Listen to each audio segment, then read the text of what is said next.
Non, les dérives audiovisuelles le valident. Non mais monsieur, c'est pas parce que tu cries plus fort que tu as raison. Non. Est-ce que tu peux est-ce qu'il peut m'écouter? waaw dina la déglu pas me faire dire. nga baal ma Mame Matar préciser nga ni Macky lan la leen valider déglu rek s'il te plaît. Au Conseil des ministres du mercredi 13. Oui, septembre. La voix la plus autorisée du Sénégal. Oui.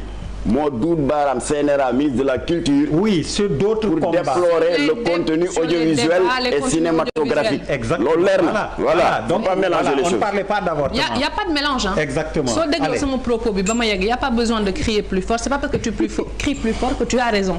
Il faut s'écouter. waaye fi ngeen ñuy fekk. Cheikh Ahmadou Bamba c'est Hadji Malick kenn du fa daganal góor jigéen kenn du fi daganal avortement. léegi man sama ci góor jigéen kenn du fi daganal lesbienne. man dama eggalil rek waaw eggalil. non dañ la wax ne dama lesbienne. Non mais quel est le rapport entre avortement et lesbienne et góor jigéen? On t'a dit que je suis avec les góor jigéen ou les lesbiennes? Ça va pas.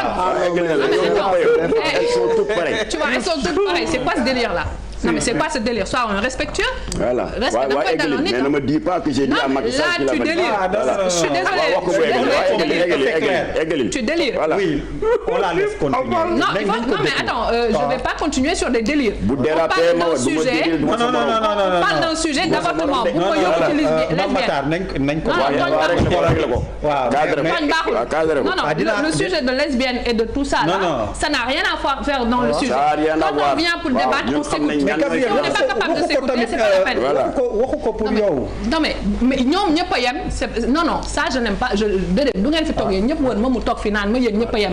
xam nga nit ki soo ko xamul xamoo juddoom xamoo parcours am mënoo toog ne yéen ñëpp a yem surtout que Sénégal yëpp ñu ngi lay dégg xamoo ma doo ma yemale kenn. c'est la première fois que ma ne loolu boo ko waxee c'est pas vrai. Non ça c'est na bàyyi yi muy def te wax li mu war a wax. C'est pas normal, tu laisses pas les gens parler après nga leen di yemale. C'est quoi ça? wax leen ko mu wax li muy wax te bàyyi ma. ma ne en parlant quand même tout à l'heure, elle a eu la décence de vous écouter. Je l'écoute. Avec toute la discipline. Il y a aucun problème. Non léegi damay ñëwaat ci principe parce que là moi ça il faut débattre calmement quoi. Le sujet de l'avortement. Man je suis déjà étonnée que ce soit les hommes qui en parlent. Voilà. C'est un sujet boo xamante ne góor ñi ñoo koy wax gis nga dëkk bi da ngeen ñoo monopoliser ci diine bi monopoliser bi ci justice bi monopoliser ñu ci sport bi monopoliser ñu ci presse bi kenn du wax yéen rek ay wax góor ñi. Pour une fois ayez l'humilité de vous taire et de nous écouter nous demander qu'est-ce que nous on veut. Pour une fois certains devraient avoir l'humilité de se taire sur ce sujet-là. Parce que xamul da parce que jigéen joo xam ne dañu yegg ci kawam ak mettit bi mu àndal war nañ ko mën a déglu laaj ko lan la bëgg.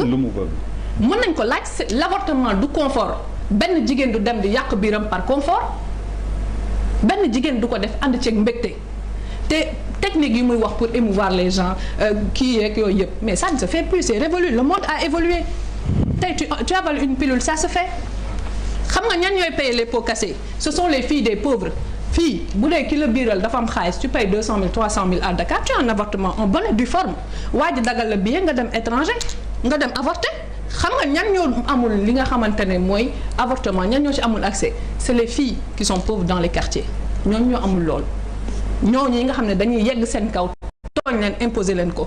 Un autre sujet le code de la famille sénégalais on va nous dire que bu ñu yeggee sa kaw violé la ki la violé day taxaw fee ne du man je ne reconnais pas la paternité de l'enfant mais donc on va dire que une femme qui subit un viol bi mu subir da koy assumer moom mais doom ji nga xamante ne moom la ëmb bugg ko ngir dundam moom kese moo koy assumer parce que ku góor ki mënu koo sax jox turam mënu koo jox responsabilité loolu la code de la famille wax donc loolu dañ koy seetaan ci jigéen ñi.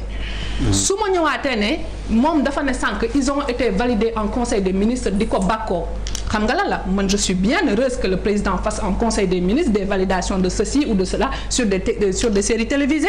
Le plus urgent serait de revoir le code de la presse pour mettre du ménage là-dedans au lieu de s'attarder sur des séries télévisées que des gens font xam nga la loolu am jot la dafa am ñu bari jot ci dëkk bi li ñu war a def duñ ko def topp ci affaire u ndaw ay infidèle ak kii dindi na Serigne Bay dugg na fi génn yooyu ñàkk jom le code de la presse non loolu yëpp c'est des détails. le rapport avec le code de la presse. non le rapport c'est que ça on va s'intéresser à des petits contenus audiovisuels yoo xamante ne c'est des jeunes qui font ça. à un moment donné le mode. non médias yi ngay xool presse bi. non les médias lay wax en général aujourd'hui dañuy wax ne lii kii diw def mais les vrais sujets on les traite pas. c'est pas parce qu'on va faire une petite sortie parce que ça fait du buzz sur Evenprod sur tel producteur ça fait du buzz mais le buzz les vrais sujets est-ce qu'on les traite? Les vrais sujets on les traite pas. Donc il faut arrêter de dire que ñoom ñëpp ñooy féministes yi oui on a le droit de demander que ne bu fekkee ne dañ la violer yegg sa kaw du sa coobare mais attends am nga droit l'État gunge ñu dindi ko te bu dee tamit dañuy teg ne non on dira non parce que religion bi la mais religion bi la République ne décide pas sur la base des religions. dëkk bi am na ay juristes yoo xam ne ay jigéen lañu am na ay députés yu nekk assemblée nationale yoo xam ne ay jigéen lañu am na ay intellectuels yu nekk ci dëkk bi ay jigéen lañu am na jigéen ñoo xam ne jàng nañu alxuraan gën la koo jàng gën ma koo jàng gën ko jàng keneen am nañu xam-xam pour une fois il serait temps que les hommes se taisent sur ce sujet ñu bàyyi jigéen ñi nga xamante ñoo nekk ci société bi ñu waxtaan ci bu ñu déggoo suñu biir waxtaan ñëw ne leen ñun de déggoo nañ waxtaan nañ bëgg nañ yéen góor ñi ngeen ñëw ñu waxtaan ci lii mais du ngeen ñëw rek imposer ñu lii du fi amee ndax yàlla nee na yeneen bi nee na yàlla nee na yonent bi ñun ñëpp xam nañ ko da nga di jullit may jullit keneen di jullit gis nga diggante nit ak borom kenn xaju ci procureur xaju ci Macky Sall xaju ci Jamra xaju ci nit da ngay dugg nag foo xaj diggante nit ak boromam boo ci duggee dugg nga foo xajul man fa